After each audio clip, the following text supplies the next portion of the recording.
WFYI podcasts are brought to you by Visit Bloomington. Bloomington, Indiana is home to a wide range of live music events and venues. More info on upcoming performances at musicbloomington.com. This is WFYI News Now. It's December 11th, and I'm Abriana Herron. Later in the show, an internship program for students with physical disabilities started at Ball State University 10 years ago and now includes students from over 40 colleges. We all shared a similar struggle going out in the world, but we were all kind of united in that. That's coming up, but first, these headlines. A new website allows the public to engage in the ongoing overhaul of I-65 and I-70 in downtown Indianapolis. The Rethink Coalition was created in response to plans to rebuild the interstate interloop downtown. When originally constructed in the 1960s, the highways cut through neighborhoods and displaced families and businesses. Brenda Friege is the president and CEO for the Rethink Coalition. If we do this and we get all this accomplished, it will change Indianapolis for a very long time. Proponents say the changes could provide opportunities for new housing, businesses, and green space. The new images are the next step of visualization after a feasibility study from 2021. The state awarded more than $6 million to support victims of sexual assault through 2 grant programs. Violet Cumberweilen reports the money will support rape crisis centers and nonprofits that deal with services, intervention, and assistance to victims of sexual assault. The Indiana Criminal Justice Institute awarded more than $6.8 million to more than 24 organizations throughout the state through 2 separate grant programs. The first is the Sexual Assault Services Program. It allocates nearly $900,000 to 11 statewide organizations. This cycle of funding will be used for statewide advocacy services and sexual assault programming.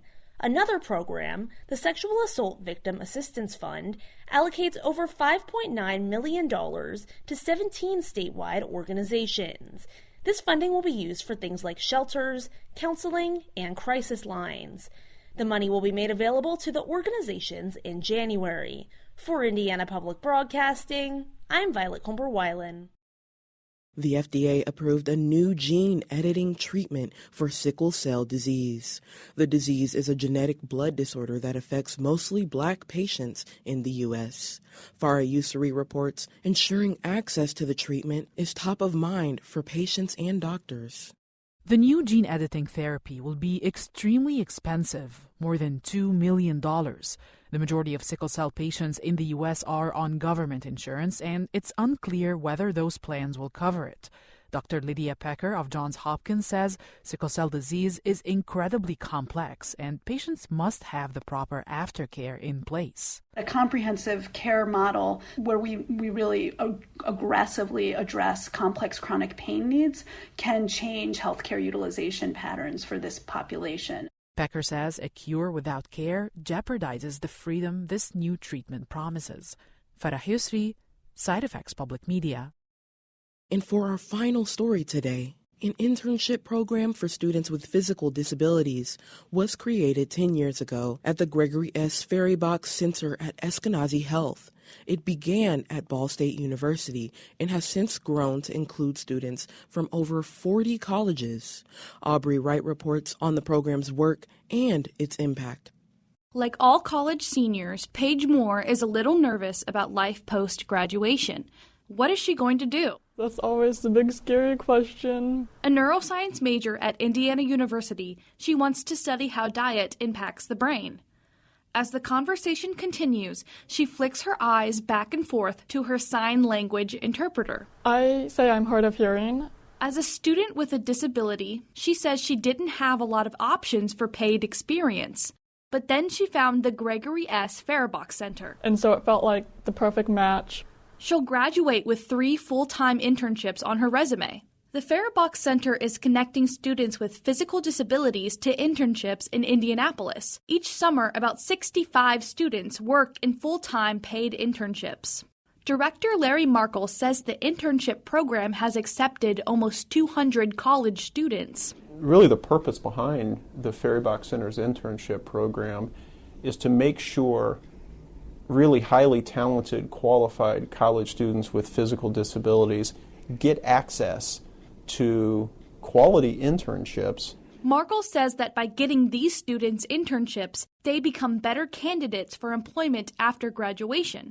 About 1 in 5 college students report having a disability, and when they finish college, jobs are typically harder to find. The employment rate for people with disabilities is half that of people without disabilities. There's a perception that exists in general that individuals with disabilities aren't capable of, or not fully capable of performing or being responsible for the job-related tasks in a workplace. That's Carlos Taylor. He leads the Farebox Center's internship program. The center provides students with accommodations for their disability. Students may have disabilities relating to sight, hearing, mobility, or orthopedics. We hope to foster an environment for college students with physical disabilities where the disability is not the primary focus. Students have access to accommodations such as workplace technology and free transportation. Some students, like Moore, are connected with sign language interpreters. Moore's favorite part about her internships was free housing on IUPUI's campus. She says she found a community there where they all had to overcome a disadvantage. We all shared a similar struggle going out in the world, but we were all kind of united in that. The center also takes care of something people with disabilities have to consider carefully: when and how they tell prospective employers about their status. Markle says the center's 39 partners don't mind. They include companies like Eli Lilly, the Indiana Pacers, and Eskenazi Health. They've asked for more Farebox Center interns and hired some after graduation. So we're seeing a high rate of students with physical disabilities who participated in the program find equitable employment after their internship. The center also offers interns professional development. Sometimes they talk about things like financial literacy, and other times they get into how to receive accommodations at work. But we want to help them think about that ahead of time so that they aren't scrambling and trying to figure out, what do I do next? How do I do this? What should I say? What shouldn't I say? Moore says she has some concerns about working after graduation before going to grad school, but she's built up her resume. But I feel like the Hero Box program have given me the tools to work through that and to navigate that job search. The Farebox Center will accept another cohort of 65 interns next summer. For Indiana Public Broadcasting, I'm Aubrey Wright. That's all for today's episode of WFYI News Now.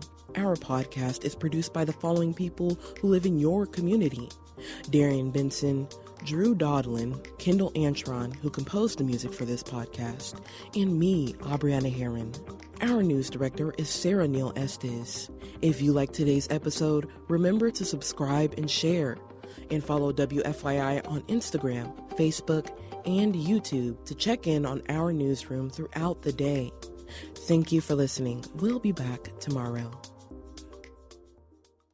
WFYI podcasts are brought to you by Visit Bloomington. Bloomington, Indiana is home to a wide range of live music events and venues. More info on upcoming performances at musicbloomington.com.